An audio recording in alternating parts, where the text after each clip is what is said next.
Otomatikong nagsalubong ang mga kilay ni Arkin, nang malayo pa lamang ang minamaneho niyang kotse, ay napuna na niyang madilim sa bahay nila ni Riema. Napasulyap siya sa suot na relo, 8:00 pa lang naman ng gabi. Maaga pa para matulog. Napailing na lang siya nang maalala niyang basta na lamang siya sumugod sa office ng pinsan ni Knight kaninang pagkagaling niya sa magiging construction site ng bagong project niya. Business phone lang ang bitbit niya at walang numero ang manang sa phone niyang iyon, hindi niya to matatawagan or text para matanong kung tulog na o umalis ba to with baby Riemo. Nasaan na kaya ang babaeng iyon? Mahinang tanong niya sa sarili nang makababa na siya sa kanyang kotse. Nang ma-off na niya ang makina niyon ay nauna niyang binuksan ang pinto ng bahay ni Riema, kahit alam naman na niyang wala ang mga turon. Sumunod niyang chinek ang bahay niya, kahit obviously naman ay wala rin sina Riema at baby Riemo ron.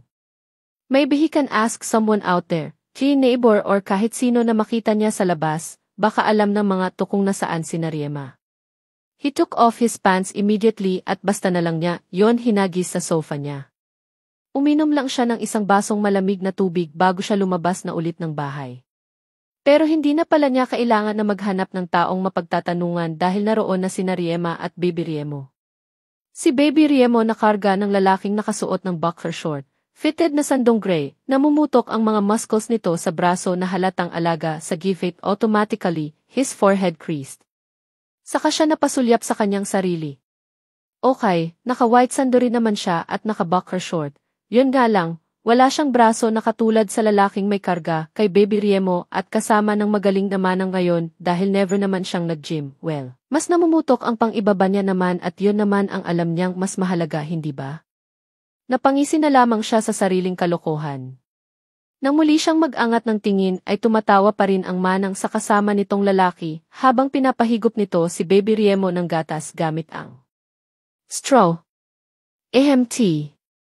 Malakas na tikim niya upang mapuna na siya ng mga ito na wala yatang balak na magbigay-pugay sa kanya kahit pahalimbawa'y makita na siya. Uy, Arkin, nariyan ka na pala, bati sa kanya ni Riema na kinatango niya lang. Para saan ang straw na iyan? Diretsahan niyang tanong. Ah, ito. Itinuro pa ni Riema ang straw as if may iba pa siyang straw na tinutukoy. Paper straw nga to, sabi pa nito. Ginawa pa siyang tanga na hindi alam ang pagkakaiba niyon sa plastic o kahit anong straw.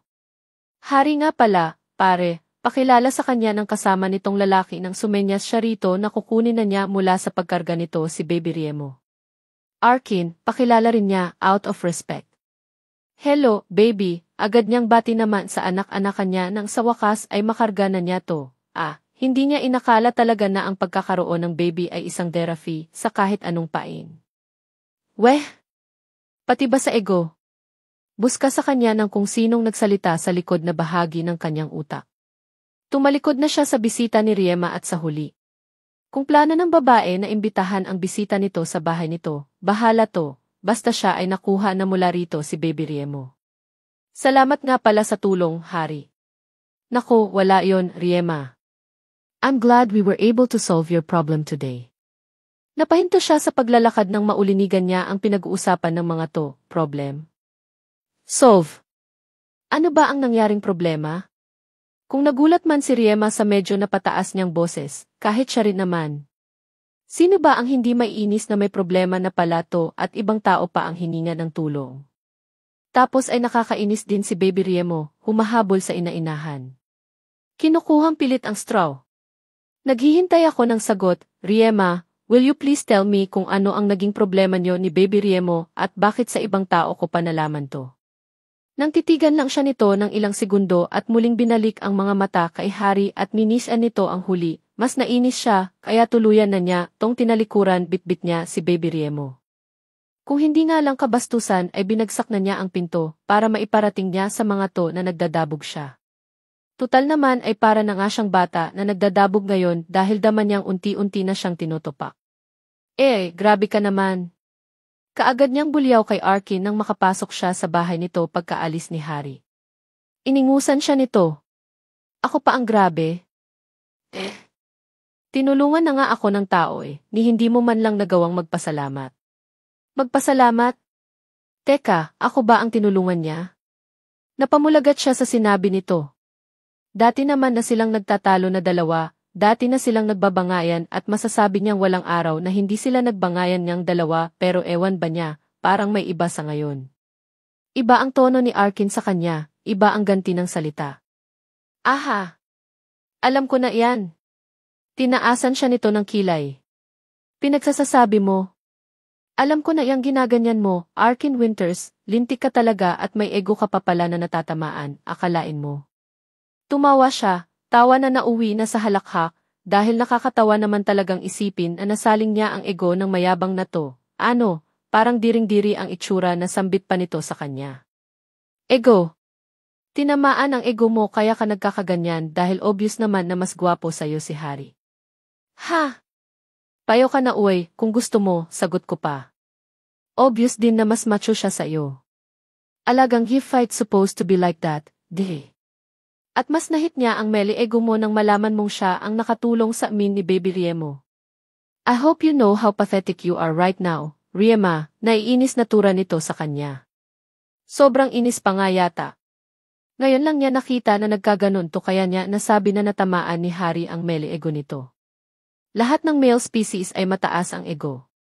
Nasasagi iyon halimbawa ng kapwa nito lalaki na sa tingin nito ay isang kakompetisyon lalo na. Naiinis na tinapunan ng tingin ni Arkin si Riema na parang tangang nakangiti sa kawalan. Crossing her arms while saying those bullshit words at his face, then, she literally placed her forefinger on her chin while she's smiling crazy to whatever. Malamang talaga, kaya ganon ang itsura nito ay iniisip na nitong tama ang lahat ng kanyang pinagsasasabi. Natinamaan ang ego niya sa pagkakakita niya kay Harry. Ano ba kasi? Kung hindi ego, ano nga ba? Hayon na naman ang kung sinong konsensya niya yata na nagsasalita. Kinakastigo siya. Kung tutuusin ay hindi naman niya dapat depensahan ang sarili sa kung bakit ba siya tinotopak na nga yata. Sira ulo si Riema. Ni hindi siya sinasagot sa tanong niya kung ano ba ang naging problema nito. Ni hindi man lang siya naisip na sabihan, samantalang sino ba ang tatay ni Baby Riemo. Sila ang pamilya. Tatay. Pamilya. Sorry na, Papa Arkin, bati na tayo, please ti. Para siyang tinulo sa kinaupuan niya nang biglaan na lang na maupo sa tabi niya si Riema, inangkla ang braso nito sa braso niya at humilig din doon. Hey, mahina niyang saway rito. Thinking of sasawayin niya ba o hindi? Hell, para na tong pusa na naglalambing sa braso niya, kinikiskis nito ang pisngi ron at aaminin niyang habang pinagmamasdan niya ang ginagawa nito ay napapangiti na siya. Buti na lang at nandun pa ang anak niya, piping saksi sa kabaliwan ng nanay nito. Mabuti pang kay Riemo na lang niya ibaling ang atensyon niya kung ayaw niyang mapahalakhak ng hindi oras. Hey, baby, Papa Ark's been looking for you, saan ka galing ha? Galing lang po kami sa kapitbahay, Riema answered, sa boses na pa-cute na siyang ginagawa nito, pag napagtitripan nitong sagot-sagutin siya sa tuwing kinakausap niya si Baby Riemo. Ano ang ginawa mo sa kapitbahay? Bakit ka nagpapakarga sa iba ha? Sorry na Papa Ark, stop selos na. Hindi niya to pinansin. Patuloy naman na nagkiskis to sa braso niya na. Parang pusa. Nilaro niya lang si Riemo na humahagigik naman habang hinahalikan niya sa liig at tiyan. Are you hungry na ba young man? Hindi pa po, kakainom ko lang ng milk na ginawang milk tea ni Mama Riema kasi may straw. Natawa to sa sariling joke. Tumawa rin si Baby Riemo na animo ay nuaunawaan ang sinabi ng lukaret na ina. Baby Riemo, timatawanan mo ko, bad ka. Ginawa na nga ng paraan ni Mama Riema na maakinom ka ng milk dahil dyan sa teeth mo. Teeth? Nag-iipin na kasi siya kaya nga may straw ang milk niya. Sinabi ko yon sa'yo, check your phone. Naiwan ko ang phone ko kanina di. Kaya naman pala Anyway, si Harry kasi ang nakaisip ng idea na mag-straw si Baby Riemo para makainom siya ng milk. Paano niya naisip yon? Ha? Anak ng tokwa, mas gwapo lang talaga ako pero hindi ko yata maiisip na strawhin ang baby milk, talino naman pala ng crush mo. Crush ko. Halata naman na crush mo iyon, Remedios. Kaya lang ay sorry ka na lang dahil may asawa at anak ka na. Napakurap-kurap pang muli si Riema bago niya napagtanto na wala ang alarm clock niyang pink na baboy na una niyang sinusulyapan sa bedside table niya sa tuwing nagigising niya. Kumurap pa siya ulit, sa kanya naalala na nakatulog nga pala siya sa bahay ni Arkin.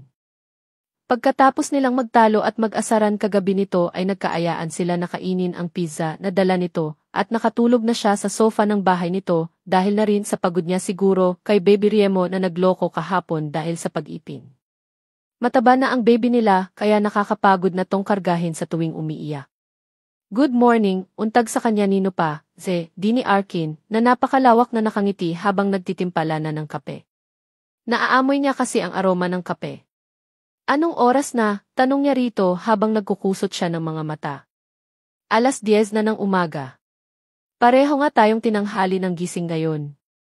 Pagkasabi nito sa oras ay napamulagat siya. 10 na. Si Baby Riemo, hindi pa nakainom ng milk, natigilan siya ng pagsilip niya sa baby crib ay wala roon si Riemo. Hindi naman din karga ni Arkin. Nasaan ang anak ko, Arkin Winters? Tumawa ang lalaking tinawag niya sa buong pangalan. Relax, Remedios, ke agamo. Relax? How can relax? Tumayo siya, tarantang hinahalughog niya ang baby crib, wala roon si Baby Riemo. Nilapitan niya ang tumatawa na hambog, hinawakan niya to sa braso nito at niyugyog. Nasaan na ang anak ko? Ang anak natin, nasaan na? Okay, medyo siya sa anak natin pero hindi niya na yon mababawi. Kaya para mapagtakpan ang kagagahan niya ay tumalikod na siya sa tatawa-tawa pa rin na si Arkin. Eksaktong talikuran niya, to ay siyang pasok ng isang babaeng tulak ang baby stroller ni Baby Riemo. Hanggang ilalim ng tainga ang buhok ng babae, may kulay yon, may suot na malaking loop earrings, naka-skirt na maiksi at naka-crop top, santissima. Sino to? Bakit nasa iyo ang anak ko? Kaagad niyang nilapitan to, kinuha niya mula rito ang baby stroller. Hindi nga lang niya makarga si Baby Riemo, tulog kasi ng silipin niya. Remedios, sabi ko naman sa'yo, relax ka lang sabat ni Arkin. Tinapunan niya to ng masamang tingin. Relax mo yung mukha mo. Siya nga pala si Abay, siya yung nabanggit ko sa'yo na yaya. Natagalan lang at marami akong inayos nitong mga nakaraan, but the important is, nandito na siya. May makakatulong na tayo sa pag-aalaga kay Baby Riemo. Hello po, Madam Remedios, bati sa kanya ng yaya na Abay raw ang pangalan. Nilipat niya rito ang tingin niya. Mukhang kaedad niya ang babae. Mukhang kaedad niya rin to kahit na mas mukha siyang may edad naman dito dahil nakakabata ang gano'n ng pananamit na never niyang sinuot pa. Riema na lang, don't call me madam, anya rito sa neutral na tono. Medyo nahimasmasa na siya sa fact na may yaya na si Baby Riemo pero medyo hilo pa siya sa nakikita niyang itsura ng yaya. Sige po. Pwede bang pakiiwanan muna kami, Abay? Tawagin na lang kita, may pag-uusapan lang kami ni Arkin, sabi niya rito. Tumango naman to at sinunod siya. Nanlilisik ang mga mata na tinapunan niya ng tingin ulit ang hambog at hudyong lalaki. Bakit? Tanong nito sa kanya na parang hindi alam kung ano ang pag-uusapan nila. Saan mo nakuha yon? Yaya yon, sure ka, gigil niyang turan dito. She even gritted her teeth. Yaya raw siya. Kibit balikat at parang walang alam nitong tugon. Tinalikuran pa siya at hinarap ang cupboard, maghahanda siguro ng almusan nito. Ibinaba niya si Baby Riemo sa baby crib, saka mabilis niyang binalikan si Arkin, binatukan niya to kahit mas mataas to sa kanya at kahit nakatikod to sa kanya. Ouch! Reklamo nito, sapo ang nasaktan na ulo nang harapin siya, may hawak na itlog sa kamay. Nababaliw ka na ba ha? Yaya yon sa iyo. Ang haba ng kuko. Masusugatan ang anak ko sa mga kuko niya. Gigil niyang sambit, tapos ang pabango, umaalingasaw, alam mong hindi yon pwede sa Baby Arkin. Hibang ka ba? Nagkibit na naman to ng mga balikat. Kadarating lang naman niya. And what do you mean if I that? Hoy, Remedios, nakapustura ang isang tao pag umaalis ng bahay. Siyempre iba ang itsura niyan pag nagtrabaho na. Abat ang kuko, puputulin niya pa kung kailan na-hide mo na siya. Ano? Nasabi, pabaliwala nitong sagot. In fact, nagsimula na tong magpainit ng kawali. Naihilamos niya ang sariling palad sa konsumisyon sa hudyong kausap.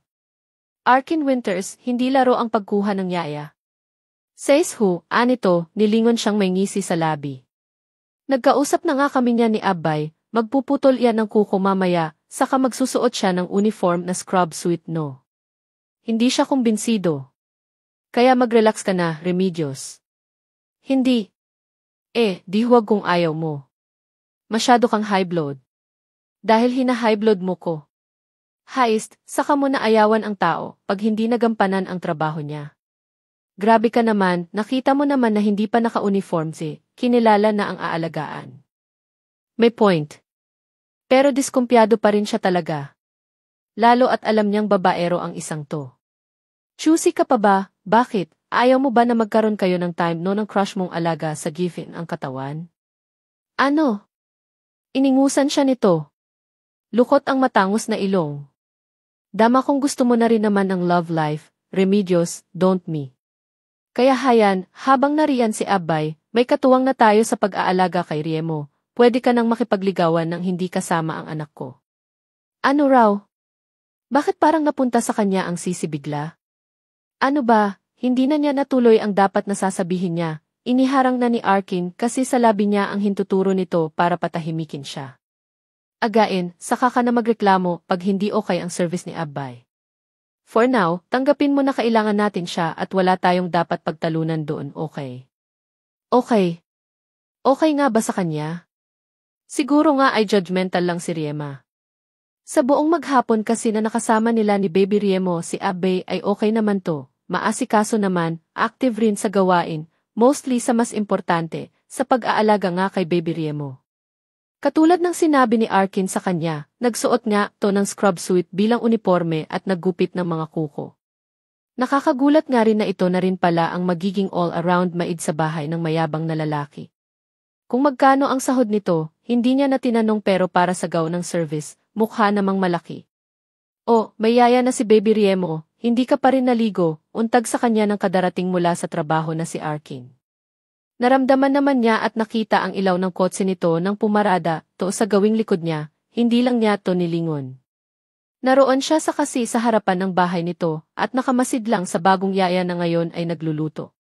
Maliit lang ang bahay naman nila ni Arkin. Kung nakabukas ang pinto, matatanaw kaagad ang sofa at kitchen sa ibaba. Pareho lang ng espasyo pati pagkakaayos ng sofa at kitchen pero siyempre magkaiba ang interior. First day pa lang ng yaya, gusto mo naman ay tumulad ako sa iyo na 100% na kaagad ang tiwala na ibigay sa kanya. Nakairap niyang tugon dito. Pumalatak ito. Remedios, pag nagpaalaga ka ng baby o kumuha ka ng maid, dapat ay tiwala ka sa hinirid mo, ano ka ba? Kumpleto ba documents niyan? Look at you, nagnanag ka na naman. I'm just asking, maano bang sagutin mo na lang ako? Pero imbes na tugunin siya ay nanahimik to, sobrang tahimik na kinataas na ng isang kilay niya rito. Anong problema mo? Hindi na nakatiis na tanong niya. Hindi pa rin to sumagot, bagkus ay mula sa mariin na pagkakatitig nito sa kanya, inilapit nito ang sariling mukha nito sa kanyang mukha. Mas pinatapang niya ang facial expression niya. Kung sa inaakala nito ay matatakot siya sa mga ganon ng kalokohan nito, ha? Sanay na siya ron. Alam mo, Riema T. Hindi pa. Natawa to sa pambabaran niya. Well, kung hindi pa nga ay makinig ka. Go, I'm listening. She even crossed her arms, naghikab din siya para ipakita ritong nainip siya sa kung ano nang sasabihin nito. I think, nagsiselos ka kay Abay. Her eyes widened in shock. Siya raw. Nagsiselos? Sa paanong paraan nito nasabi yon? Hep. Let me explain first kung paano ko nasabi. Ayusin mo yan, Arkin, naku, sinasabi ko sa'yo, inis na banta niya pa. Siyempre, tatawa-tawa na naman to, nagsiselos ka kay Abby kasi normal lang naman yon, ikaw naman kasi ang nag-alaga kay Baby Riemo. Natouch naman siya ron. Inakala niyang kalokohan na naman ang lalabas sa bibig nito. But let me tell you this also, dama ko ang pagmamahal mo kay Baby Riemo but Riema, dapat nating alalahanin pareho na suon, magkakaroon ng result ang investigation nila sa kung sino ang mga magulang niya, that's Kyle Hard Abay. 2. Bakit mo sinasabi ngayon yan? Imbes sagutin siya ay niyakap siya nito. At ewan ba naman niya, mas nakakaiyak pala, pag gano'n na may yumakap sa'yo sa masuyong paraan. For the first time. Then, tungkol sana sa mga magulang ni Baby Riemo ang ayaw niyang mabanggit kay Riema, ngunit sa nakikita niya ay katulad na rin niya to na masyado nang attached sa bata, ay tulad niya ay nararapat din lang na ipaalala niya. Yon dito gaya ng pagpapaalala niya sa kanyang sarili niyon. Hush, that's okay, you know, ganun talaga, Riema. Tahimik na tumangis to sa shirt niya. Minsan ay ang gago niya lang, nananahimik ang isang tao, paiiyakin niya. Malay niya ba naman na iyakin pala ang babaeng ubod ng sungit at tapang na katulad ni Riema? Malay ba naman niya na ang kapirasong salita niyo patungkol sa mga magulang ni Baby Riemo ay sobrang magpapaiyak dito. Maingay na sumisinghot na nga ito sa dibdib niya. Riema, alam mo naman na nagpapalaba lang ako, huwag mong singahan ang damit ko, kawawa naman ang laundry service na naglalaba, pabiro niyang sambit para tumahan na to, sa gulat niya ay hinampas siya nito sa dibdib. Kasalanan mo to, pinaiyak mo ko. He chuckled. Bayolente rin talaga. Naiiyak ako na hindi mo na ko kailangan dahil nandyan na si Abay. Kahit ang kakainin mo, siya na ang magpe-prepare, ang salbahe mo talaga. Pagaksyang natawa. Yun ba ang pinagsiselos mo pa bukod sa siya na ang mag-aalaga kay Baby Riemo from now on? Singhot lang ang sinagot nito. I never knew na gustong-gusto mo pala na inaasikaso kami ni Baby Riemo. I thought, si Baby Riemo lang. Manhid mo kasi. Still chuckling, hinawakan niya ang palad nito na pinanghampas sa kanya tumarahan na hinila palayo sa kung saan sila nakatayo. May pagtataka man sa facial expression nito nang lingunin niya, ninisya naman din siya nito at walang ano-ano inakisabay na to sa takbo niya. Sa gitna ng kalsada ng Bloom Subdivision, sa gitna ng mga street lights ng gabing iyon, hinila niya to at pinatakbo. Kung hindi nga sila kilala siguro ng mga aso roon ay hinabol na sila ng mga iyon dahil malakas din na nagkatawanan na sila na sinabayan ng mga alagang aso ng mga kapitbahay nila ng malakas pero tila nasisiyahan naman ng mga kahol. Nagkatawanan sila na mas lalo pang lumakas ng parang nakiisa ang langit sa lungkot nila sa mga sandaling iyon nang unti-unti nang umiyak ang langit. Bumitiw mula sa pagkakahawak niya sa palad nito si Riema, saka parang bata na sinalo ng dalawang palad ang ulan. Tahimik na nasisiyahan niya tong pinagmasdan lang. Kung hindi pa sana to nagsalita ay magkakasya na lang siya sa pagtingin dito habang hindi maitatatwang ngiti na nakapaskil sa kanyang labi. Alam mo ba na never kong naranasan na maligo sa ulan? Nagulat man siya sa ni-reveal nito, hindi siya nagpakita ng reaksyon. Mukhang nasa mood tong magkwento at aaminin niyang pinanabikan niya ang araw na yon. Kung bakit, hindi pa malinaw sa kanya. Basta gusto niyang makilala to ng higit sa pagkakakilala na niya rito sa mga nakalipas na araw. Nais niya tong makilala ng higit pa sa tamad tong maghilamos at maligo sa tuwing nasa bahay lang.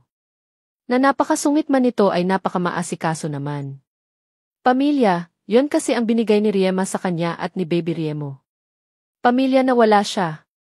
He may be thankful sa lola niyang nagpalaki sa kanya, pero iba pa rin pala ang tunay na karanasan sa pagkakaroon ng sarili mong pamilya na maituturing. At ang lungkot lang isipin na hindi man niya hiniling, binigay man sa kanya ay babawiin din, bawal kasi akong maligo sa ulan, dadami raw ako, she said continuously. And who the hell said that? Kunot noon niyang tugon. Ito naman ang pagak na natawa. Pamilya ko. Pamilya na ewan ko ba kung pamilya ang turing sa kin. Ang lungkot. Magkaiba sila nito dahil siya naman ay wala talagang pamilya na dinatnan nang isilang siya sa mundo pero ito, mayroon nga ay ganun naman dito. And somehow, alam niya yon. Dama niya. Hindi totoong manhid siya. Dama niyang pareho sila nitong nananabik sa pamilya at pareho silang na-enjoy ang kunwari ang pamilya na kanilang binuo. Siya, ito at si Baby Riemo. Alam mo rin ba na hindi ko pa to nasasabi kahit kanino? Nakaingos nitong sabi. So, bakit mo sinasabi ngayon sa kinyan? Mayabang niyang tanong, pinag-cross niya ang mga braso at nakataas ang mga kilay niya rito. May gusto ba siyang marinig mula rito? Well, maybe. Or maybe, meron naman talaga. Kasi special child ka kaya. Natawa siya. Special child ka rin naman, look at you, ang saya mo sa ulanan. Masaya naman talaga ang magpaulan, ani nito, hindi pansin ang sarili o wala nang pakialam kung nakabakat na sa suot ang hubog ng katawan na itinatago lang parati sa mga damit na luuse. Marahas na napalunok siya nang mamasdan niya ang kabuuan nito. Riema, I think, hindi na niya natuloy ang sana ay pagsaway niya sa babaeng masyadong natutuwa sa ulan. May umentra kasi. Riema, nagdala ako ng payong, I'm sorry, akala ko mag-isa ka lang. Hindi nakaligtas sa kanya ang paglaki ng mga mata ni Riema nang ma-realize nitong si Harry pala ang lumapit dito, may dalang payong. Huli na nang ma-realize naman niya ang gagawin ng babaeng tinamaan na nga yata ng magaling, nagtago to sa likod niya. Harry, ano kasi? Hahagalpak sana siya ng tawa kung hindi lang may kung anong namuo na inis sa dibdib niya nang mahuli niya kung paanong pagmasdan ni Harry ang katawan ni Riema. Lalaki siya. Alam niyang ilugar ang kalokohan niya, ngunit ang isang to. Magkasama kami ni Riema, as you can see, man, so, please get lost. Hindi na niya naawat ang sarili na sabihin iyon sa lalaking pinoflaon talaga ang mga muscles. Kung hahamunin man siya ng suntukan nito at kung inaakala nito na kinatatakutan niya ang katawang iyon, maigi pang mag-isip na muna to dahil hinding-hindi ito makakaisa. Sa naisip niyang iyon ay otomatikong napahigpit ang hawak niya sa pulsuhan ni Riema. Let's go home, Riema. Ewan niya, mamaya siguro ay maaanalisa niya rin kung saan galing ang possessiveness na lumukob sa kalooban niya sa mga sandaling iyon. Ang mahalaga ngayon ay ang mailayo niya to sa crush nitong hindi niya alam kung ano ang hinangaan nito roon. Di hamak na mas gwapo siya, minsan ay luko-luko siya pero maginoo naman siya kumpara sa crush nito na walang habas ng tignan to mula ulo hanggang paa na para bang walang ibang tao sa harap nito na makakakita. Hindi niya kailanman naisipan na gawin iyon sa isang babae. Unless, well, of course, kung ang babaeng iyon ay nakahain na sa kanya. Get dressed, baka magkasakit ka pa, kaagad niyang utos kay Riema nang makarating na sila sa pintuan ng bahay nito. Thank you sa gabing to, Arkin. Napangisi siya. Nagpapasalamat ka ba dahil tinulungan kitang mauntog sa paghanga mo sa hari na yon? Inirapan siya nito. Nagpapasalamat ako sa iyo dahil bukas ay siguradong mailagnat ako at hindi ko mababantayan si Baby Riemo. So, walang rason para malungkot ako. Natigilan siya. May nahin pa rin siyang lungkot sa boses nito pero kung hahayaan niya, tong malunod sa kalungkutang iyon ay para saan pa ang ginawa niya kanina na paghila rito sa ulanan upang kahit paano ay makalimutan nito ang lungkot na iyon. You know, may kasabihan tayo na ang mga taong naliligo sa ulan ay dalawa lang ang rason. Nako, ano na naman yan? Nagkibit siya ng mga balikat. May mga taong gusto lang na mabasa sa ulan at may mga taong gusto lang na damhin ang ulan dahil sa pamamagitan yon ay maaamin nila sa kanilang sarili ang tunay nilang nararamdaman. Saan mo naman yan narinig? Sa tibok ng puso mo. Ito naman ang natigilan sa pagkakataong iyon. Patlang. Kung bakit sila parehong natigilan at nanatiling nakatitig lang sa isa't isa, ay wala naman yatang tamang salitang makakapaglarawan. Basta, masarap lang titigan si Riema, ngayon na nakapaligo na to sa ulan. Basta, ngayon niya mas napagmamasdan ang maliit na mukha nito, ang mga mata nito na tila siya nananalamin doon. Same boat, untag nito sa pasumandaling katahimikan na namayani sa kanila. Wala siyang sinagot. Basta nanatiling nakatitig lang siya rito. Pareho tayong nakahanap ng pamilya sa isa't isa, sa tulong ni Baby Riemo. At gusto kong matapos ang gabing to sa isang halik. Magagalit ka ba kung hahalikan kita? Ang aggressive naman pala. Ito naman ang nagkibit balikat na animo baliwala lang dito ang sinabi. For Imanang, for someone na sobrang reserve sa sarili, wow lang, hindi niya akalain na may kung anong hahaplos sa puso niya nang magpaalam to sa kanya para sa isang halik na kanya naman nang ninakaw rito kung tutuusin. Again, kung paano nangyari ang kaninang pakiramdam na gusto niyang kanya lang to at ang ngayon isinasambit sa kanya nito, baka mamaya na lang nila siguro aanalisahin. Mas mahalaga naman ang ngayon. Pero naisip kong bakit kailangan ko pang magpaalam, kung ikaw nga ay, naisip niya rin naman na bakit niya papatatagalin ang paghihirap nila pareho. Kaya hayon, pinatigil na niya to sa kadaldalan nito at siya na mismo ang humalik dito. Mapusok na halik, malalim. Sa lalim yon ay nasa sariling wisyo pa naman siya, kaya alam niya kung saan na sila dinala ng halik na iyon. Diyan akala ko ay ako lang ang salbahe rito, pero mukhang hindi lang pala ako, bulong niya kay Riema, habang abala to sa pagbibigay sa kanya ng halik habang nakaupo to sa kandungan niya. Humagikik to, I'm sorry. Kung tutuusin ay ayaw ko rin naman talagang mangyari sa'yo yun. Kaya lang, naririnig niya ang kasunod niyon at gusto niyang marinig mismo na sinasabi nito yon sa hindi na nila kailangan na magpanggap. Nandito na sila nito. Nandito na sila at for the first time, ngayon lang niya gagawin ang matagal na niyang ginagawa sa iba't ibang kandungan ng mga babae na ang corny man na sabihin ay, he felt it also right, this time. With this lady. Kahit gaano pa kabaliw to, kaya lang ay dapat kang mauntog. Sobrang maginoo mo para ikaw pa ang makipaghiwalay sa pinsan kong manluloko. Naramdaman ko lang na kailangan mo ko pag-amin ito. Sabi na nga ba niya, ito ang babaeng matagal na niyang hinahanap sa iba't ibang babae na nakaniig. Hinahanap niya to, hindi dahil may atraso to sa kanya, kung hindi ito at ang halik nito ay sadyang kahanap-hanap naman para sa kanya. Kung ano ang pinagkaiba niyon sa mga halik na natikman na niya, hindi niya alam pero kaya niyang madetect ang pagkakaiba niyon. Yon lang ang masasabi niya. Ito ang babaeng basta na lang humalik sa kanya noon kaya sila mas nagkalabuan na ng pinsan nitong si Vaya. Hindi niya alam kung ano tong bigla niyang naramdaman sa natuklasan. Basta alam niyang malabo yon sa galit o inis sa nalaman. Paanong hindi niya alam, hayon nga at nakangiti na siya na parang tanga. Nakangiti siya habang pinapaulanan siya ng halik ng babaeng nakaupo sa kandungan niya at ngayoy alam na alam kung ano ang ginagawang paglalaro at kung saan iyon hahantong. Ito iyon, wala nang ang iba. Hinalikan siya nito noon habang nakapiring ang kanyang mga mata. Flashback, nakapiring ang kanyang mga mata dahil sa kagustuhan ng girlfriend niyang si Vaya. In fact, ito pa nga ang nagpiring sa kanya nang makaupo siya plastic chair na nagsilbing sala na ng maliit na bahay nito. May surprise raw to sa kanya. Piniringan nito ang mga mata niya noong pinapunta siya nito sa kwartong inuupahan nito.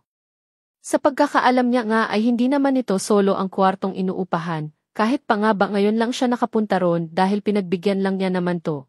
8 buwan na kasi silang mag-on at ngayon ang pagdiriwang ng araw na. Yon kaya hinayaan na niya. Nakilala niya si Vaya sa library ng school nila. Nakilala niya to noong panahon na nagre-rebelde siya sa lola niya dahil sa pangmamata sa kanya ng mga pinsan niya. Ano ba naman kasi ang kinalaman niya sa mga to? Hindi naman niya kasalanan na isilang na walang ina na siyang kapatid at tiyahin ng mga to. Hindi niya kasalanan na ang lola lang niya ang nagpapalaki sa kanya at wala. Tong malinaw na sinasabi sa kanya patungkol sa sariling anak nito na siyang nagluwal sa kanya sa mundo. Lumalabas tuloy ay paborito siyang apo nito. Na siyang tanging rason ng mga pinsan niya at ng mga anak ni Doña Matilde, kaya kung pagsalitaan siya ng masasakit at pangit ay ganun na lamang. Ngayon nga niya naisip kung tunay ba ang feelings niya kay Vaya. Ngayon nakamakailan lang ay nahuli niya, tong kasama ang kapitbahay nito, na sa pagkakaalam niya ay namamasada ng jeep at hindi naman nag-aaral na katulad nila. Nakilala niya si Vaya noong nasa huling baitang na siya ng high school. Kaya hanggang ngayon na magkolehiyo na sila ay girlfriend niya pa rin to. Gano'n na nga sila katagal para itapon na lang din niya, basta-basta ang masasabi ng ang pinagsamahan nila. Masyado nang matagal ang relasyon nila para itapon na lang ng dahil lang sa nakita niya to na masayang nakikipagtawanan sa lalaking iyon. Mariin niyang naikuyom ang sariling kamao pagkaalala niyan yun. Mga mata niya mismo ang nakasaksi pero ang bibig niya ay tahimik. Ang tanong, hanggang kailan ba dapat siya tumahimik? Gayong siya na mismo ang nakakita at hinding-hindi naman pasusubalian ng damdamin niya ang nasaksihan. Nasa gayong siyang pag-iisip nang maramdaman niyang nagbalik na si Vaya. O si Vaya nga ba? Bakit iba ang pabango na naaamoy niya? Amoy baby kolog kasi na nabibili sa kung saan-saan na botika ang naaamoy niya at hind ang niregalo niya sa girlfriend na mamahaling pabango. Sa gulat niya ay basta na lamang kumandong sa kanya ang bagong dating at hinalikan siya. Hindi ito marunong humalik, siya na nga mismo ang nag-guide rito kung paano. At ang halik na iyon ay masasabi niyang kakaiba sa halik ni Vaya, kaya sigurado siyang hindi ito ang girlfriend niya. Ngunit sa hindi niya malaman na rason ay hindi niya maawat ang sarili na halikan to, naturuan tong humalik. Ang hinala niya ay nagkatotoo nang marinig niya ang girlfriend niya na naghisterikal sa nasaksihan at galit na sinugod ang babaeng nakakandong sa kanya. Naramdaman na lang niya na may humila sa kanya palabas sa bahay na yon. Hinila siya ng natitiyak niyang isang lalaki. Hinila niya ang piring na nakatabon sa kanyang mga mata, ang pinsan niyang si Knight pala ang humila sa kanya paalis sa eksenang iyon. Knight! Hay, hindi ka dapat nagpupunta sa lugar na ganito kadelikado. Wala pa man sa huwisyo sa bilis ng pangyayari ay nagawa niya naman na makasagot, says Hu. If ikaw, ano ang ginagawa mo rito? Sinabi ko naman na sa iyo na hindi mo na dapat pinag-aaksayahan ng panahon ang babaeng iyon. Gumising ka naman. He scoffed at his cousin. Ano nga ang ginagawa mo rito? Nakatanggap ako ng text na nahihigang na raw ang pinsan ko sa girlfriend niyang baliw sa isang jeepney driver. So, kaya ako nandito ngayon para sunduin na siya at gisingin sa kahibangan niya. Napangiti siya. Ngiti na nauwi sa halakhak dahil iniligtas siya ng pinsan sa napipintong pagkasira ng pagkalalaki niya dahil nais na rin naman niyang makipagkalas kay Vaya. Iniligtas siya nito at ng babaeng iyon. Tignan mong kabaliwan mo, gising ka na ha? Dude, you don't have any idea how much I'm happy right now. Maaasahan ka talaga. Mas may isip ako sa'yo lang. You know, love isn't like that. Hindi love yan. Kakahanap mo ng love, napunta ka ngayon saan? Really? Sa pagkakaalam ko ay hindi ka pa naman na in love para sabihin mo sa akin yan. Lukot ang ilong na iningusan siya ni Knight bago nito ibinalik ang paningin sa tinatahak na kalsada. At sino nagsabi sa iyo na in love ka na? To whom? Kay Via. Ha? Crazy. Natawa siya. I don't know how to assess nor how to know the love, actually. I love Granny, I love Divay father, I love Divay family kahit ganon sila, and I do love you too but Yikes! Natawa na naman siya. But someone stole kiss from me earlier and Wow! Seryoso ba yan? Hindi makapaniwalang bulalas nito sa kanya. Grabe talaga ang lugar na iyon. Squatter kasi. Hey, grabe sa squatter. Mabango naman siya, amoy baby kolog pa nga. Really crazy. Haglapak siyang tumawa. Maybe. But man, dama ko na tama ang halik na yon. Hindi ko sinasabing love yon but a soulmate, maybe. Anong kinalaman ng soulmate? Kahit ang magiging kaibigan mo ay soulmate mo yon. But this is felt differ from that. Nababaliw ka na ngang talaga. Nababaliw na yata siya. Dahil ngayon lang naman kumabog ng ganon kabilis ang pintig ng puso niya.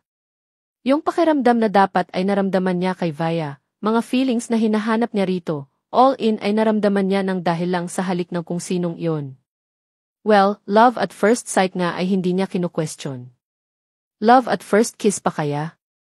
And when he say love, hindi naman iyon agad-agad na love pero dama niyang papunta na roon. Basta, mahirap ipaliwanag. Kung pagtatagpuin man sila ng tadhana sa future, di masaya. Kung hindi man, sorry na lang. Kung hahanapin niya kasi to ay maglalaho ang pinaglalaban niya sa pinsan niya ngayon. Kung hahanapin niya to ay parang dadayain niya na rin ang tadhana. Kung para talaga sila isa't isa, mangyayari yon. Dahil yon ang nakatakda. Hindi siya nagpasabi kung saan siya pupunta? Hindi po talaga, dumaan po siya rito para lang saglit na laruin si Baby Riemo. Umalis na rin po siya agad, tugon ni Abbay sa kanya. Sige, subukan ko na lang natawagan at i-text ulit. Napabuntong hininga na lang siya na muling sinipat ang kanyang relo. Malapit nang mag-alas 3 ng hapon. Siguro naman ay hindi nakalimutan ni Riema ang usapan nila ngayon. Siguro naman ay wala tong balak na hindi magpakita. Maraming beses niya tong tinanong at sumagot to na excited na rin daw. Sabay kasi silang nagising kaninang umaga. Sa kanya naalala na banggitin dito na ngayong araw na to ay pupunta sila kay Doña Matilde. Nag-okay naman to, in fact, kahit wala siyang naaalala na binanggit na niya rito ang tungkol doon ay pinipilit pa nga nito na nasabi na niya, paulit-ulit daw siya. Nang makalipat siya sa sariling bahay kaninang umaga na magising sila ng sabay ay nakatulog naman siya ulit. At nang magising ka siya ay hinahanap na niya to dahil mailakad nga sila. Tapos na rin kasi siyang gumayak maging sina Abby at Baby Riemo. Hindi sana siya dapat mainis ngayon dahil wala naman na siyang dapat ikainis kay Riema. She gave herself to him last night at virgin nga ito, gaya ng ipinipilit sa kanya noong una pa lamang, doon pa lang ay hindi na siya makaimik. Not that, sobrang halaga niyon sa kanya pero pagdating kasi kay Riema, nagbago na ang pananaw niya roon. basta dama niya na ang kailangan na lang nilang dalawa pagkatapos ng paghaharap nila, kay Doña Matilde mamaya ay opisyal na pag-uusap sa tungkol sa kung ano ang mayroon sila at kung saan nila planong dalhin iyon. Lalo at may balita na siya sa investigation about Baby Remo's parents. Ay, mukhang ayan na ho, Sir Arkin, untag sa kanya ni Abay.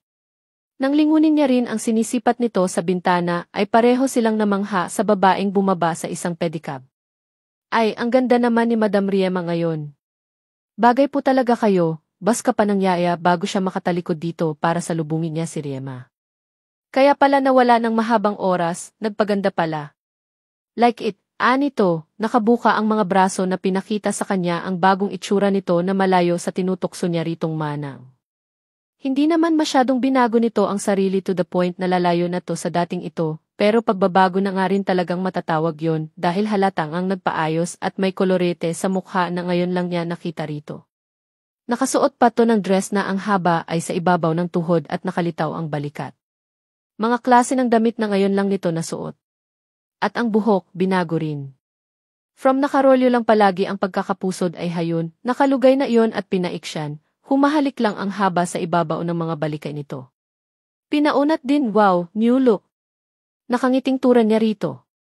Nang lumapit to sa kanya para yumakap ay marahan siyang natawa. Pero ganon pa rin, sa akin pa rin naman niya yakap. Pinong kirot sa tagiliran niya ang sinagot nito. Loko ka talaga. Pagak siyang natawa. Kung ganito ba naman ang magiging ina ng anak mo ay aayaw ka pa ba? Thank you, sinserong sambit niya rito nang tingalain siya nito.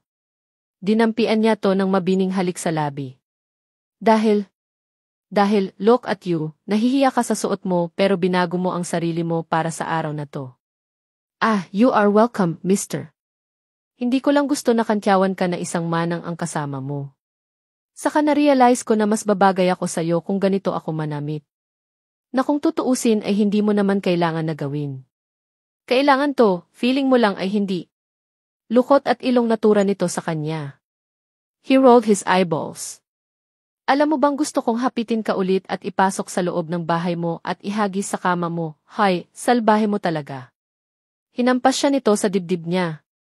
Kaya lang ay mailakad pa tayo. Riema giggled. Istorbong lakad naman iyan. Hagalpak siyang natawa. Alright, pagtatakhan niya pa ba yun? Kailan ba siya nalungkot na kasama to? This woman is crazy and weird so many ways, but she's a woman one could easily falling in love with. Napakalaki ng bahay ng mga Hondrades.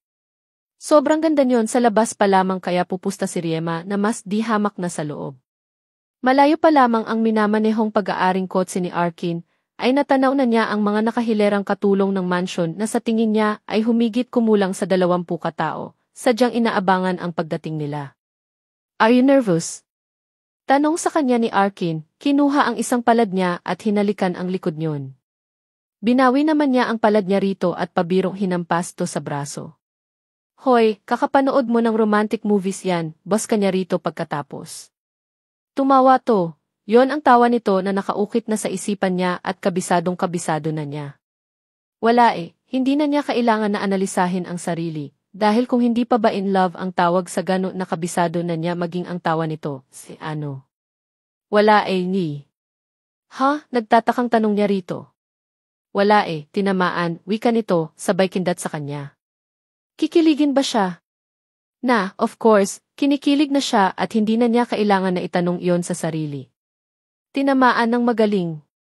Napanganga siya nang mag-sink in sa kanya ang iniimple nito sa binitiwan na biro. Sabay rin naman silang natawa dahil doon.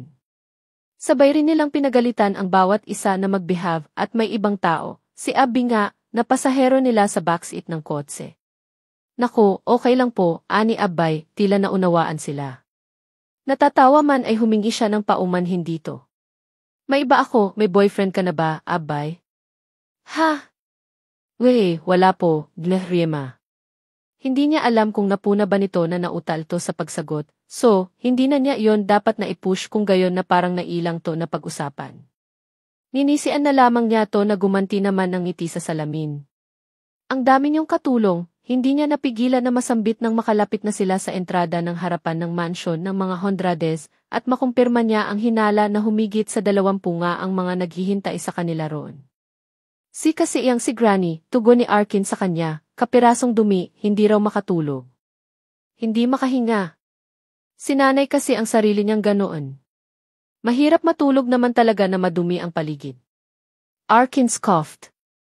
Hindi naman over na agyo lang kakapiraso. Ay, over nga. Sa kahayaan mo yan, hindi naman tayo ang nagpapasahod sa mga yan, pabaliwala nitong tugon habang pinapatay na ang makina ng kotse. Sa bagay. Sino naman ang nagpapasahod sa kanila? He chuckled. Kulit mo talaga. Kung walang mangulit sa'yo, ibig sabihin noon, wala na ko sa buhay mo. Nakita niya kung paano to natigilan. Tinitigan siya. Asyumera na ba siyang matatawag kung gano'n na ang puso niya ay parang naririnig na niya dahil nagririgodon yun ngayon na tinititigan siya ng lalaking to na hindi yata aware kung gaano kaganda ang mga mata. Asyumera ba siyang matatawag kung gano'n na iniisip niyang hahalikan siya nito? Yung halik sana na hindi lang dampi. Hindi nga siya asyumera, mas akma kasing tawagin siyang talandi sa mga kasalukuyan niyang naiisip. Hindi ka na mawawala sa kin, okay? Gaano ka ka-sure, mister? So sure. 101%. Bakit mo naman nasabi yan? Pakakasalan mo ba ko? Hindi mo kinaya, may nahit siya sa babaerong to.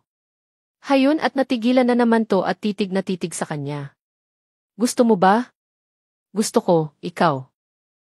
He chuckled. Puro kakalokohan. Basta ako lang ang maloko at hindi mo ko lolokohin. Natatawang umiling-iling to, aware ka naman na kanina pa nasa loob sina Abby at Baby Riemo, no? Nang lingunin niya ang backseat ay wala na nga roon ang anak nila at ang yaya. Hay, ba't hindi mo naman sinabi na nakababa na sila? Naghaharot ka pa po kasi. Pinagbibigyan lang kita at hindi naman bawal. Tinaasan niya to ng kilay. Anong hindi bawal? Tinted windows naman tong mga salamin ng kotse Cody. Tinted. Mulagat niyang tanong. Yap, tinted. Hindi nila tayo nakikita sa labas, tayo lang ang nakakakita sa kanila, you know di. At sa tingin mo ay hindi ko talaga alam ang ibig sabihin yon. Arkin's forehead creased. Ano ba? Ang gulo mo na naman kausap, ganyan ba talaga pag hindi na virgin? Aba, binubus ka pa siya nito gayong ito ang may kasalanan kung bakit hindi na siya virgin.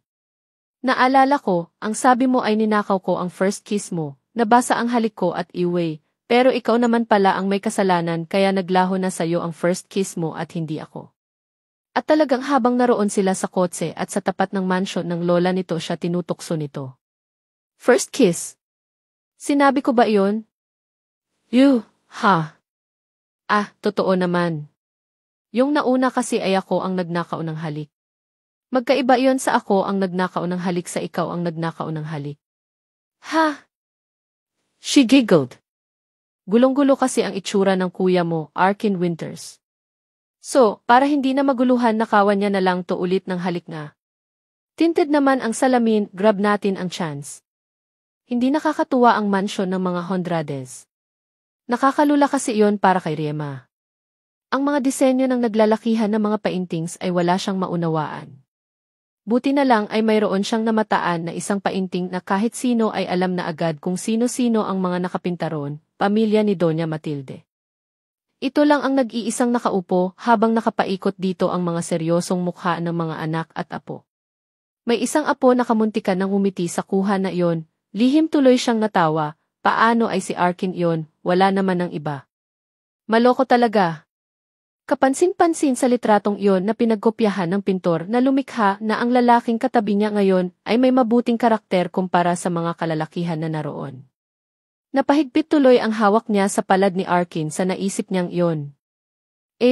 Tanong nito, nagtataka. Wala naman. Nakakalula lang ang bahay na to. He chuckled. Mas nakakalula ang may-ari ng bahay na to, kamo. Si Doña Matilde. Sino pa ba? But don't worry, nasabi niya sa Kin na mag-isa lang siyang haharap sa tin ngayon. Well, walang problema sa Kin kung lahat ng nasa painting na iyan ay harapin tayo. Natawa si Arkin. Sira ka talaga. But I'm serious, wala talagang problema sa kin, mukha ba kung hindi seryoso. Pinanggigilan nito ang ilong niya. You're really makulit. Siya naman ang natawa. Tawa na nahinto rin ang may marinig silang dalawa na tunog ng gulong, automatic wheelchair. Na siyang kinaupuan ng obviously, lola ni Arkin na si Doña Matilde. Nakakagulat na darating pala ang araw na makikita kitang may babaeng dinala sa bahay ko, Arkino. Masungit ang bungad ng lola niya pero kapuna-puna na ni hindi man lang nagulat doon si Riema. Nasa ganoong pag-iisip si Arkin nang magulat siya sa ginawang pagmamano ni Riema kay Doña Matilde. Magandang hapon po, Doña Matilde, dinig niyang pagbati pa ni Riema sa lola niya habang ito'y nagmamano. Ang pagmamano ang isa sa nakagawian na ng mga Pilipino na siyang ayaw naman ni Doña Matilde dahil naaalala raw nito ang namayapang asawa. Masyado kasing mahal ng asawa nito ang Pilipinas dahil dito sa bansa nakilala ang napangasawa, ay kasama sa minahal nito raw ay ang mga kulturang Pinoy. Huli na upang maawat niya si Riema sa pagmamano, nang sulyapan niya ang lola niya ay hindi naman to nagbigay ng reaksyon. Siguro ay nagmamagandang asal dahil ibang tao nga naman ang nagmano pero. I forgot to tell her, anya sa abuela, tukoy niya sa pagmamano nga na ginawa ni Riema. Binalingan siya ng huli. About what? Nagtataka nitong tanong na hindi na niya nasagot dahil nagsalita na ulit si Doña Matilde. Nothing. And that's okay, apo. Really? Ngali-ngali niyang sambitin, pero tumahimik na lang siya at hinayaan to. But you must introduce her to me, first, yon ang tama bukod sa pagmamano, hindi ba? Gusto niyang mainis sana sa abuela, kaya lang ay ngayon lang naman siya, kasi nagdala ng babae sa mansion. Ngayon lang siya may ipinakilala rito kaya siguro to ganun kasungit. Ugali rin kasi nito na sindakin ang mga pinapakilalang babae rito ng mga apo. I mean, kahit ang baby lang ang nais mong makita at makilala ngayon, sure, Granny. Kaya nga dinala ko rin si Riema para makilala mo siya. The baby is fine. Na-meet ko na siya, nauna sa inyo ang yaya ng bata. Naroon na sila sa komedor. Granny, si Riema nga po pala, girlfriend ko. Alam naman niyang iyon lang naman ang hinihintay ng lola niya na sabihin niya. So, sinabi na niya. Katulad niya ng inaasahan niya, ang nagulat sa kanyang sinambit ay si Riema, imbes na ang lola niya. Kilalang kilala si Doña Matilde sa ganun ng karakter, yung walang facial expression, kaya hindi mo malalaman kung natutuwa ba to o ano. Sanay na siya roon. Kaya nga ba nagpapasalamat pa rin siya sa pinsan na si Knight at sa mga magulang nito, dahil kasi sa mga to ay hindi siya masyadong na-exposed sa mga kakatuwang pag-ugali ng mga Honrades. Kamag-anak niya ang mga Honrades, lola niya ang kaharap na siyang nagpalaki sa kanya, pero sasabihin niya pa rin ngayon na hindi niya nais mamaging katulad ng mga to at nagpapasalamat siya na hindi nga yon nangyari. Something is off in this family. Sa pamilya mismo na kinabibilangan niya. So, totoo pala ang rumor, anang abuela niya. Wala namang rumor na kumakalat at hindi po ako artista, he answered, sarcastic ang kanyang tono. Doña Matilde scoffed. Ako nga ay tigilan mo, Arkino. Lalo kung wala ka namang magandang sasabihin. But it seems, kayo kasi ay mayroon, Granny. Kumumpas ang Donya. Hay, wag nating pag-usapan yan, masyado pang maaga. Kung iyon ang gusto nyo. Kibit balikat niyang sagot sa lola niya. In-stretch niya ang braso niya upang maakbayan niya ang girlfriend niya na tila na natuklaw ng ahas at hindi na nakakibo. Are you alright? Bulong niya rito. Okay lang yan, nakikita mong nakatayo lang. Heist, napaka talaga ng lola niyang to. Ay, I'm okay, of course, paanas din na tugon ni Riema. Tayo na sa komedor, masamang pinaghihintay ang pagkain, anang Doña Pagwan. Hindi na nga kami nananghali sa bahay para makabawi rito, Doña Matilde. Stop calling me like that in front of your girlfriend, masungit na anang lola niya pa, nauna na nitong pagulungin ang kinaupuan patungo sa komedor. Kapwa naman sumunod sila ni Riema rito. Nanatili silang nasa likuran ng lola niya. Sa katandaan na kaya nakaupo na sa silyang iyon ang kanyang abuela. 83 years old na kasi to, but she's still strong as a bull. Yan nga at napakasungit pa. Mahina na lang talaga ang mga tuhod dahil may edad na. At dahil maraming pera, automatic ang wheelchair na ginagamit. Ngunit sa lahat ng mapera, Ito ang ayaw ng may nurse na susunod-sunod sa kung saan man to magpunta na para raw sinasabi nilang inutil na to. Ganon talaga to ka-attitude. Okay so, Granny, gutom na nga po ako, pang-aasar niya pa sa lola niya. Nagugutom ka dahil matigas ang ulo mo. Matigas din kasi ang ulo ng lola ko. Huminto si Doña Matilde para lang irapan siya.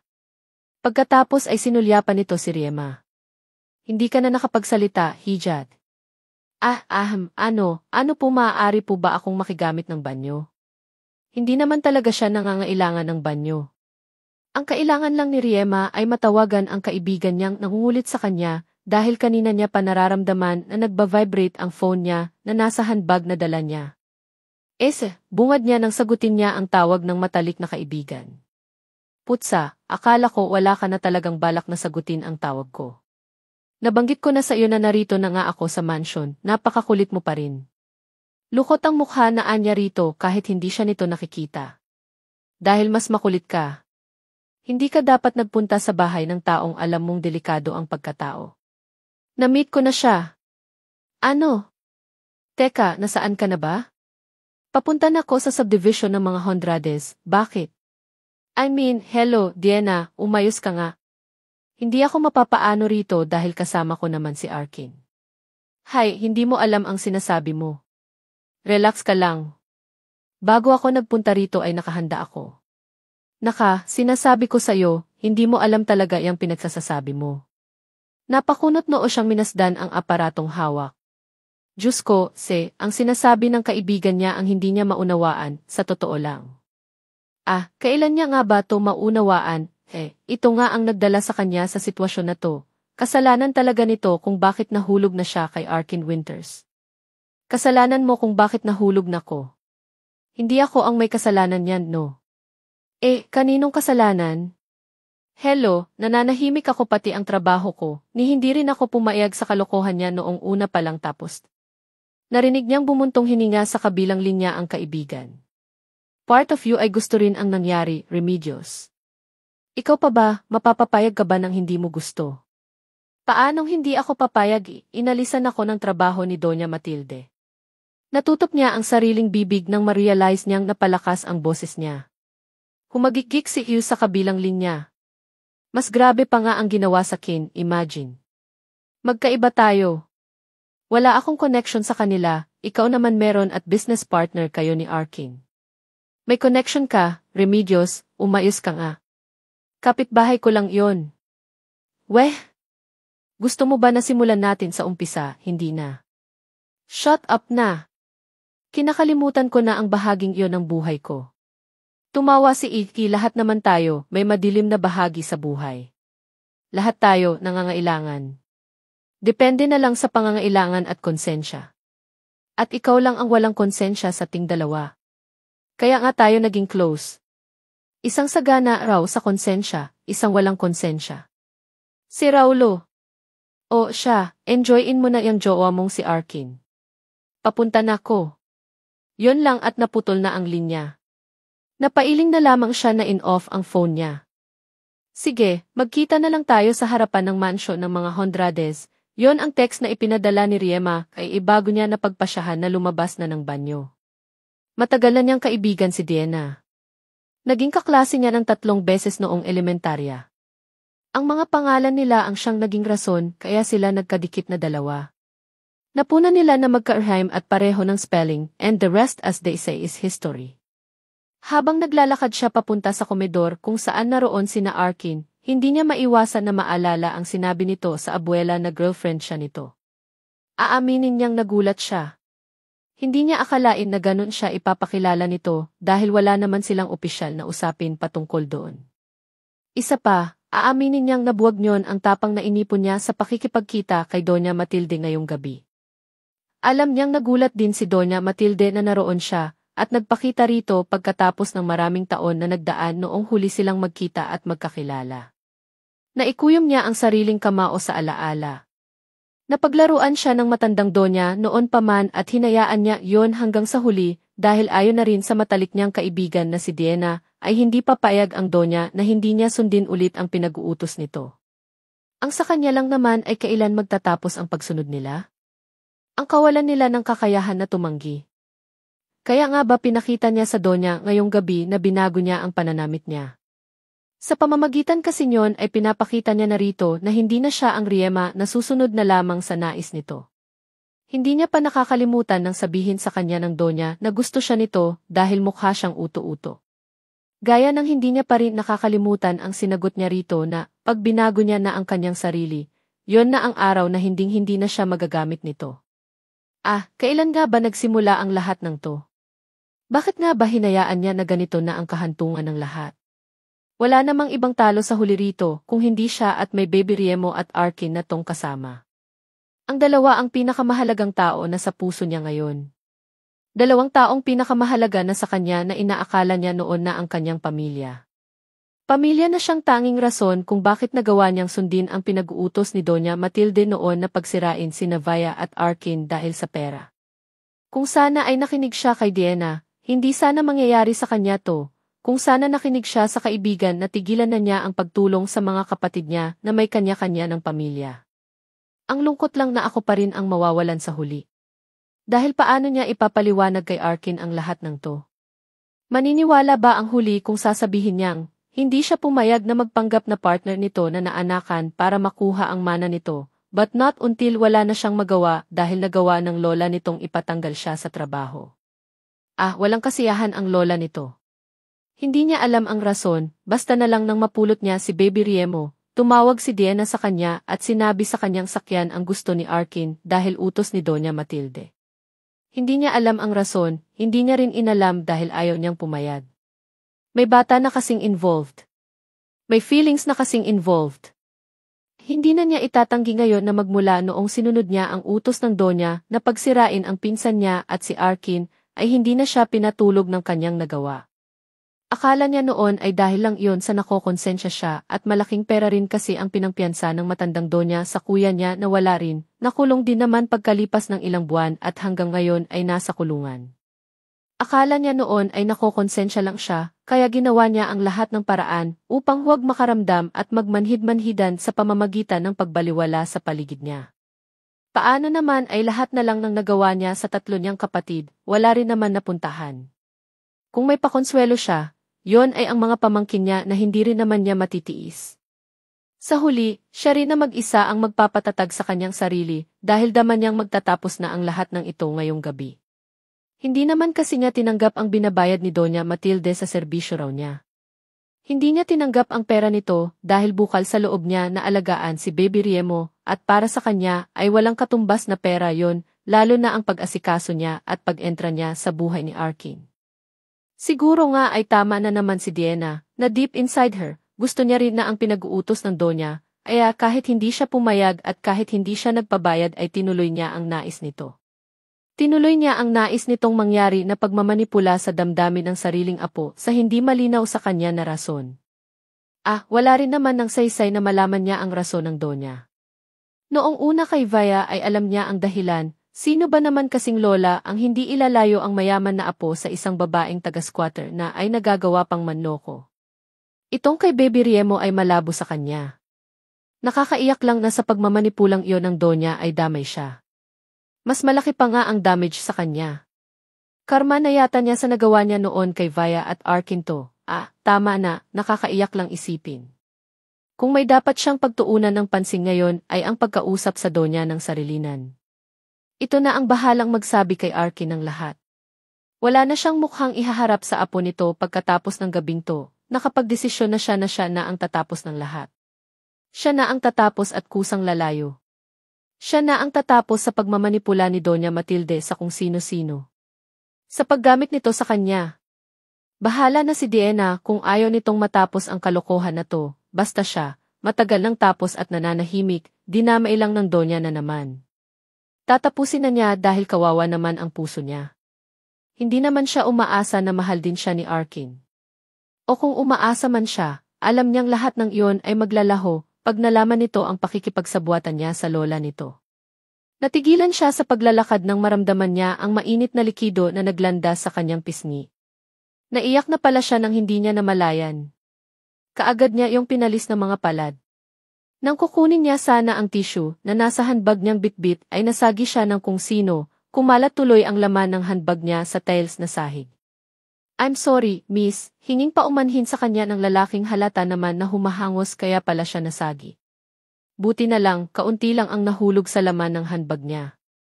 Coin purse, lipstick at roller colog lang. Nang matulungan siya nitong madampot ang mga iyon ay nagmamadali na tong tumalilis. Teka, kilala niya ang lalaking iyon. Nakita niya na to. Sa painting sa entrada ng mansion, hindi siya maaaring magkamali, isa ang lalaking iyon sa 6 na apo ni Doña Matilde. Where is Son? Dumagundong ang baritonong boses na iyon sa tahimik na komedor. Kahit hindi naman lingunin ni Arkin ay kilala niya ang bagong dating. Ang pinsan niyang si Clay yon.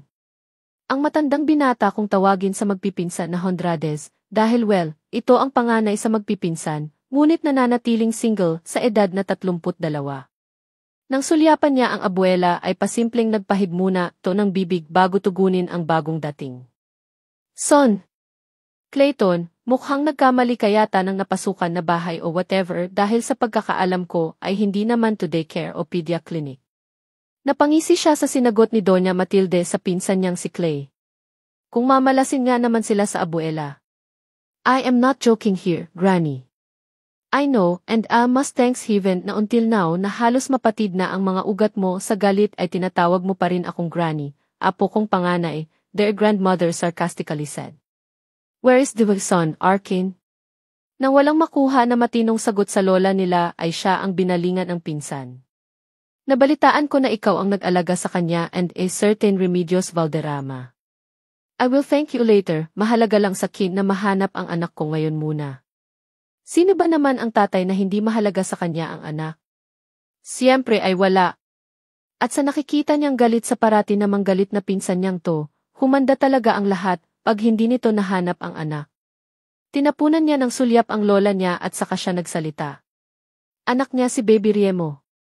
Ilabas mo na, Granny. Besides, bakit mo ba kasi itinatago sa kanya? Naguguluhan talaga niyang tanong. Simple lang, paano naman makakapag-alaga ng bata, yang pinsan mong tinamaan ng magaling at pinaparusahan ang sarili na animo patay na habang nabubuhay. Di ngayon may pakiramdam na siya.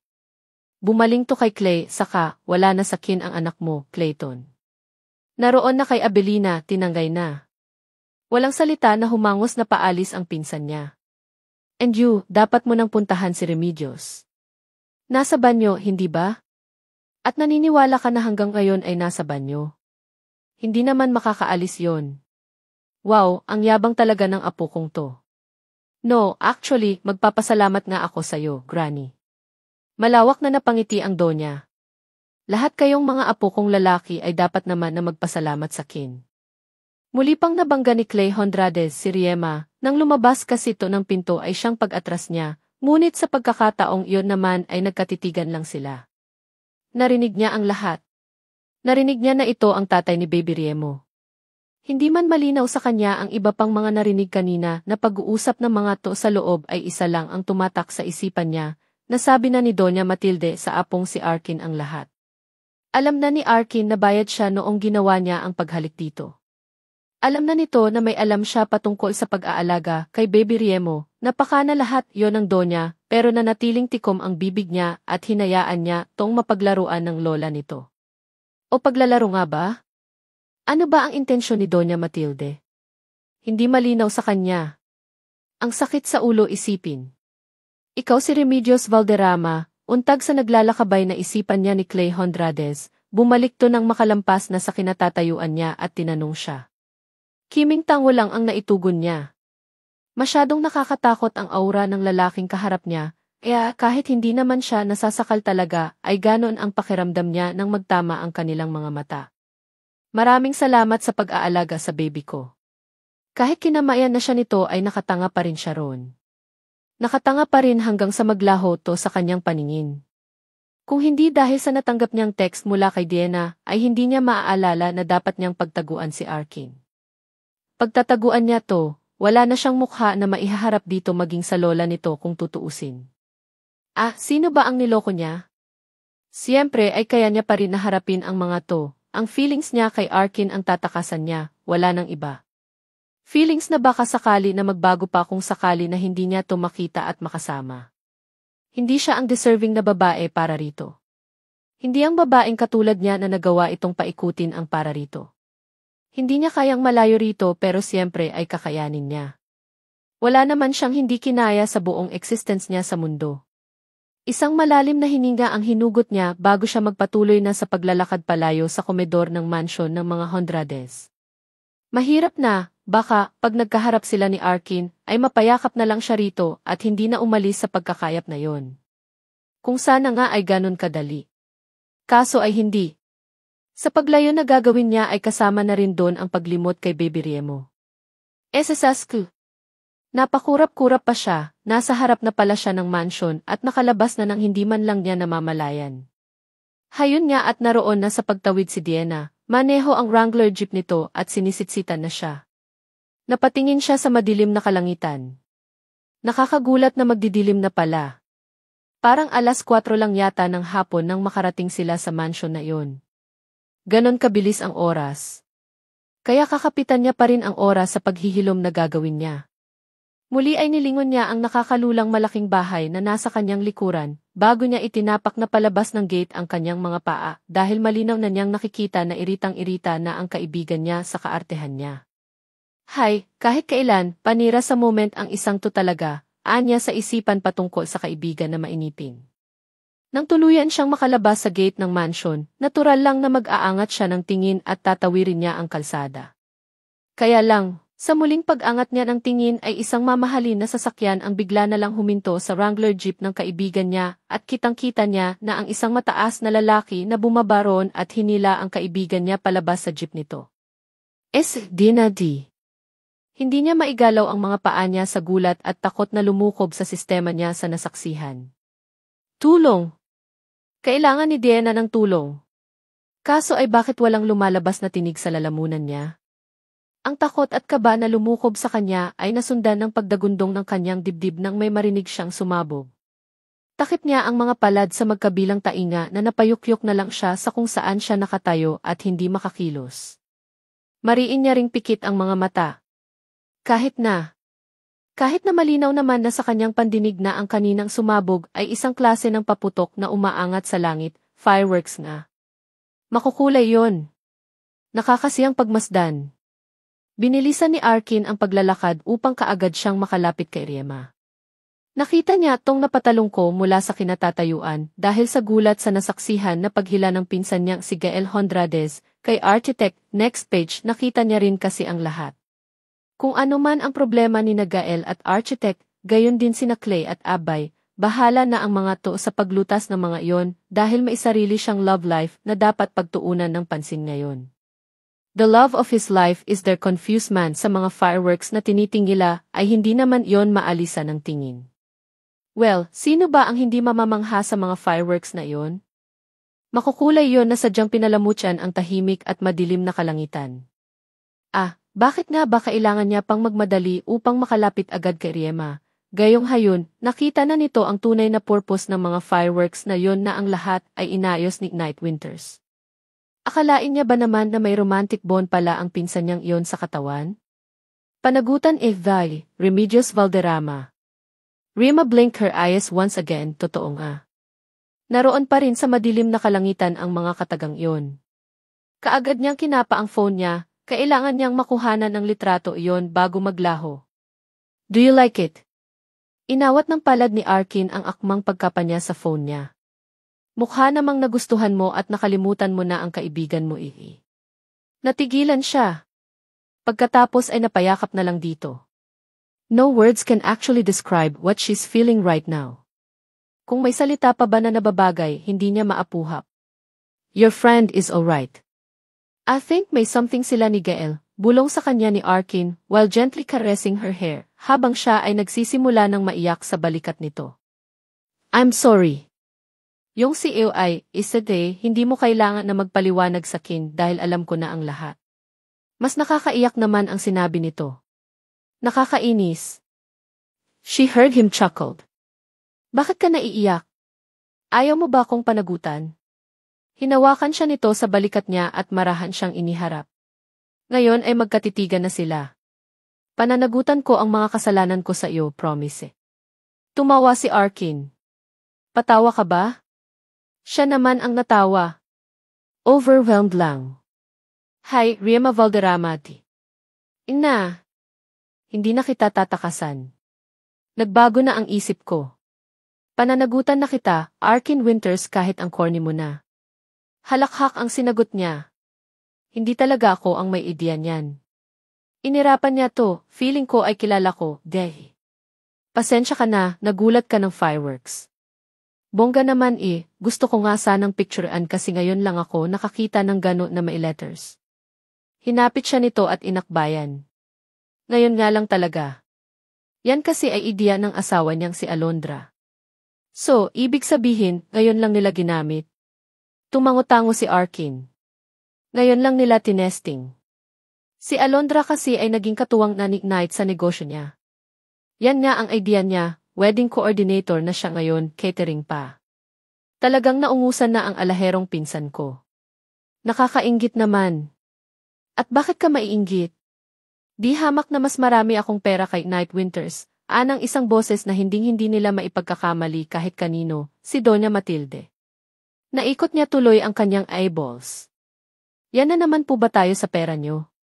Abat, batang to, kung hindi dahil sa pera ko, wala ka sanang Arkino ngayon. Rephrase ko lang po, kung hindi dahil sa inyo, wala po sana akong Arkino ngayon. Maraming salamat po sa pag-aruga rito sa mapapangasawa ko. Doña Matilde scoffed. Pareho na rin yun. Arkin laughed out loud. Napailing na lamang siya ng talikuran na sila ni Doña Matilde. Grabe talaga yang si Granny. Alam mo ba na sabi niya sa akin kanina na nakapasa sa test niya? Anong test? Yung pagtanggi ko sa nais niyang bantayan si Baby Riemo for you. Kasi naman, ayaw ko talagang alagaan ang baby dahil hindi ako marunong saka wala akong tinanggap na bayad niya roon defensive niyang tugon. Wala sa mga naiisip mo ang test. Ha, nagtataka niyang sambit. First time raw na na-meet ka niya noong naghahanap ka ng work sa monumento, alam na niya raw na para ka sa isa sa mga apo niya. Napanganga siya. Naalala niya na. Naalala na niya ang tagpong yon. At paano niya naman nasasabi yon? Duno, ganyan siya talaga. Then, noong makasama na kita ay napuna kong pareho kayo ng pagsasalita. Kibit balikat na tugon ni Arkin. Napangiti na lang siya. Hindi na kailangan ng isang expert para maunawaan ang weird na donya. Simple lang, nakita siya nito bilang katulad nito sa maraming mga aspeto, na asyang mapag-iiwanan nito sa apong si Arkin na ito ang nag-aruga at nagtiyaga sa pagpapalaki at pag-aalaga. Hindi nga naman kumpleto si Arkin. Lumaki ito nang may kulang sa buhay nito. Wala tong nanay. Ginawa lang ng matandang donya ang lahat upang maiparanas sa apo ang pagiging kumpleto sa pamamagitan ng hindi paghahanap sa wala. Sa ginawa rin nito ay naging responsable ang apo. Hindi na rin siya magtataka kung ito rin ang may kagagawa ng pagbagsak ng negosyong itinayo ni Arkin. O kung hindi man dahil aksidente yon, may special participation pa rin to, kailangan na nating magpakasal, Arkin. Dahil baka kunin na ni Lord ang lola mo. Salbahe. Tatawa-tawang sabi nito sa kanya. Real talk lang. Lord, ano ba namang proposal to? Kunwari ay reklamo na lang nito sa langit. Of course, napahagikik na lang siya. Siya na ulit ang humalik dito. Para matapos na ang daldalan. Besides, mas masarap halikan ng biglaan ang isang Arkin Winters. The end.